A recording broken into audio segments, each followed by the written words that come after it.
Dito kami ngayon sa farm, guys. Celebrating the couple. At ito yung mga food nila. Ang daming food, guys. Yan pala yung couple, guys. Wow, ang daming food.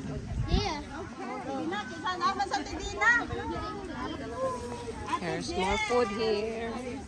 Escabeche. Salad yata yun. And then rice. Rice is life. And then meron pa dito. Wow, sari-sari yung food. Tsada si ano? Si Nati? Dami ng tao dito ngayon, guys. Dito kami sa labas ng bahay nila dito. Ayan yung mga visitor.